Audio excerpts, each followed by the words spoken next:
नमस्कार, मी सोनाली। आज आमची सकाळ अशी पावसात भिजत भिजत मज्जागीत झाली बरं का। असा हा खोडीचा रुद्र असा पावसात भिजत होता। आम्हाला आवडतं बरं का पावसात भिजायला। त्यानंतर ना दुपारी हे असे आईचं फोटोशूट चालू होतं नवीन साडी आणल्यामुळं, आणि आमची अशी बाहेरच्या गाड्या बघत बघत आमची गाडी खेळायची चालू होती। हे बघा, असं आम्हाला केलं ना, व्हिडिओ चालू असेल की असं असतं आमचं। त्यानंतर ना मंदिराचं काम चालू होतं म्हणून थोडंसं मंदिराचं काम बघायला गेलो। बाहेरून असं होतं आणि आतमध्ये बघा आता देवीचं पर्यंत गाभाऱ्यापर्यंत काम आले।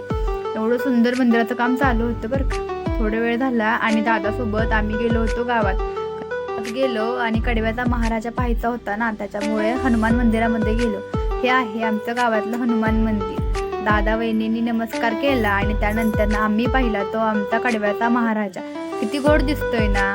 हे आहे आमचं गाव आणि आमच्या गावात आमचं जुनं घर सुद्धा आहे बरं का, पण आम्ही तिथं राहत नाही कारण ते आता खूप जुनं झाले। हे बघा, हे आमचं जुनं घर आहे।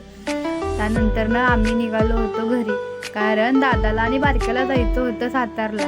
आमच्या सुट्ट्या संपल्यात ना, त्याच्यामुळे एवढं सुंदर व्ह्यू होता पहा।